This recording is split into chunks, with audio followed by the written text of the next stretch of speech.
morning, beloveds. I'm currently trying to get a cat to come up onto the seat with me. I don't think he's buying it. Well, it was a hot one yesterday, but the food event, if you've seen the video, went very well. We had plenty of volunteers, and we were actually done in an hour. They were lined up before we got there, and so we went ahead and started 20 minutes early, and we were out by 10, which in one way is a good thing because it means that we were out of the heat advisory, but in the other way, it's one of those things where as a Science of Mind practitioner, one of the things that they ask is would you be okay with not having any clients to serve? And these food events, this is one of those where I would definitely, I'm glad that we can be of service in this way. I wish we didn't have to be. So, but yes, it was an experience. It's always an amazing experience. Most of the time, most of the people will say thank you. And I always say thank you back. I don't say you're welcome. I say thank you back. Or I say thank you. Because they're giving us the opportunity to serve. So, by being willing to show up. So, okay. And I had the most amazing crew of everybody. Because I got Danielle's boys. Her 3 boys. And they're good kids. They're such good kids. And I enjoy working with them. Okay, today is August 30th. We are finishing up the month of Vitality. And I'm worried that Rita's going to knock the the phone over. So, today our title is I Overcome Hate by the Recognition of Love. There is but one presence in the universe. Since it is in and through everything, it must be in and through you. This presence manifests itself in and through all forms, all people, all conditions. This presence is life itself, and its nature is love and givingness. Negation may be an experience and a fact. It can never be an ultimate truth. Life cannot operate against itself. Always the negative is overcome by the positive. Good cannot fail to overcome evil. Negative experiences may seem to exist for a brief moment, but truth exists forever. The consciousness of good must overcome the appearance of evil. Finally, good will obliterate everything unlike itself, even as the sun dissolves the mist. Say, I refuse to contemplate evil as a power. I know that it will flee from me. It dissolves and disappears in the light of love. I know that hate cannot exist where love is recognized. I turn the searchlight of truth upon every apparent evil in my experience. This light dissolves every image of evil. The manifestation of good is complete. Love makes the way clear before me. I am guided into an ever-widening experience of living. My every thought and act is an expression of the goodness that flows from life. Alrighty then, that's kind of a lot. I'm also going to take the opportunity, since I know she's watching right now, to say happy birthday to Dana. Happy birthday, Dana. Okay.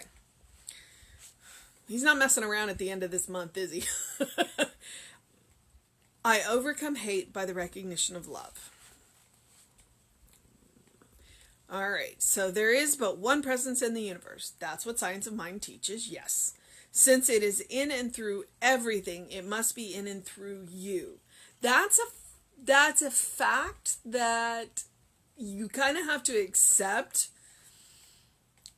because it's the basis of Science of Mind. There is one presence in the universe, and because there's only one presence in the universe, that presence is what you are made up of. If you can accept that fact, then everything else is easier.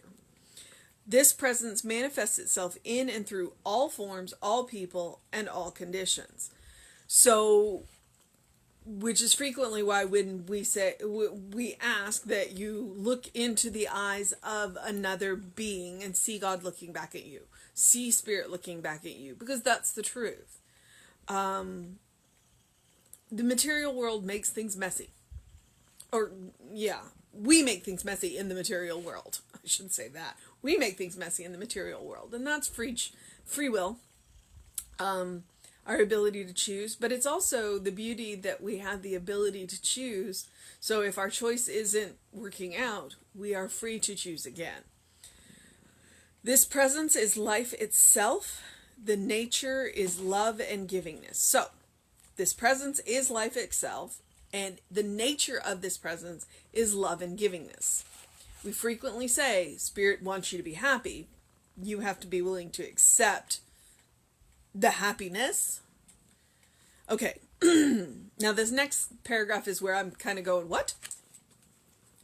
Negation may be an experience and a fact. So, yes, we can have negative experiences and they are facts. But it can never be the ultimate truth. The ultimate truth is the presence, and the presence is love.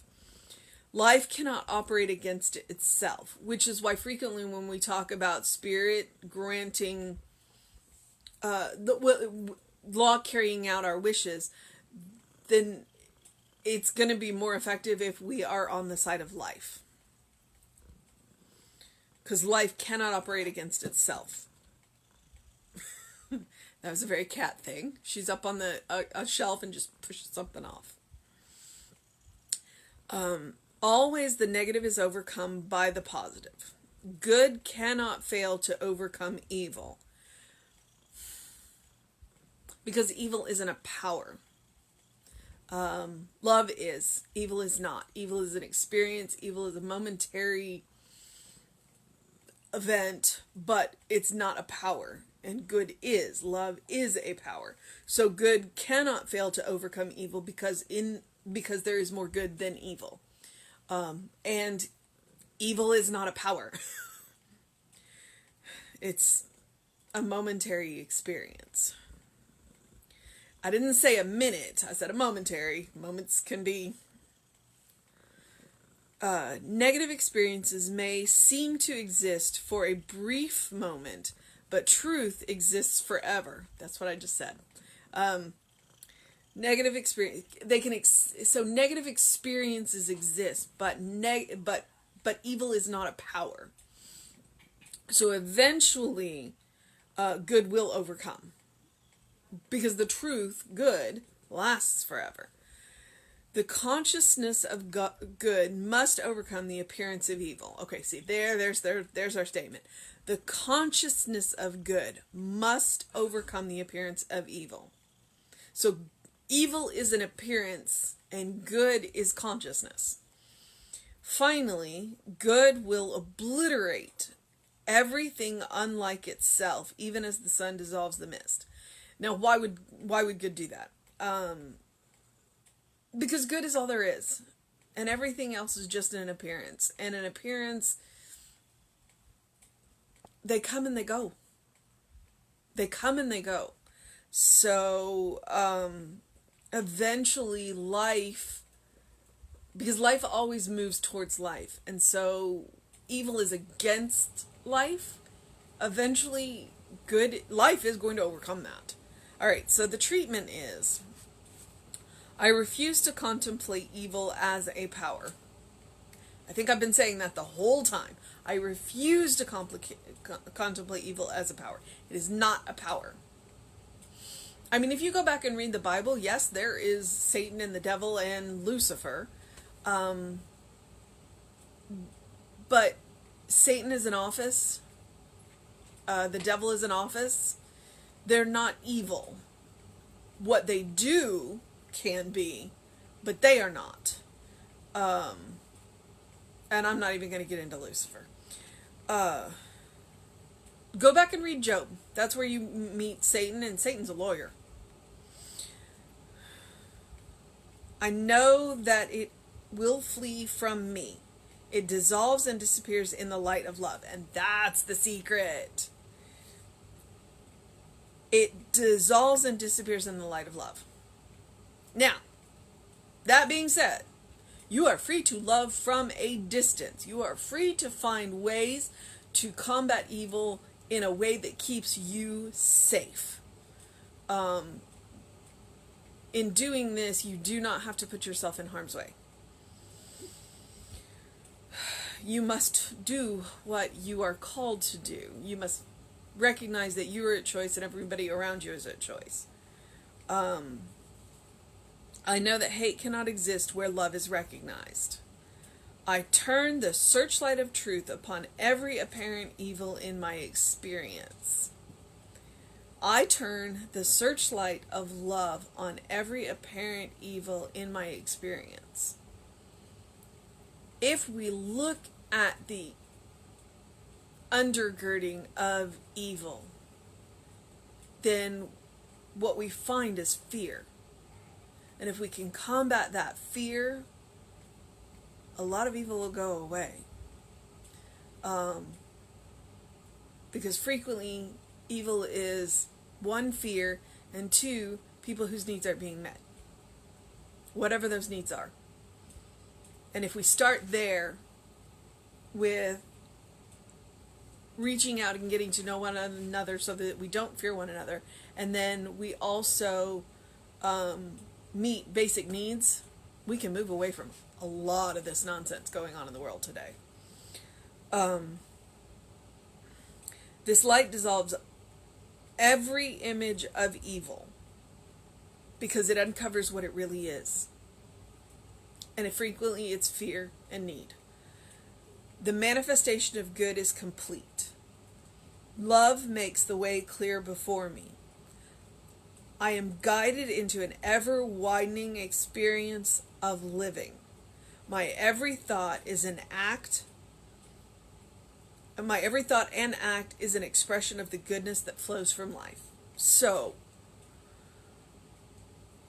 our mission, should we choose to accept it today, is to recognize that evil is not a power in and of itself. That it is a covering for fear and for need. And so when we are put in a situation where evil is apparent, it's an apparent appearance, then if we look at the eyes of love, we can recognize the needs and we can recognize the fear, and perhaps we can make a choice that helps to bring love into the situation. And that is not a small mission. That is not a small mission at all. But facing the appearance of evil never is. And being willing to look at evil with the eyes of love to see what the underpinnings of evil is. And like I said, it's fear and need. Basic needs not being met. It's hard.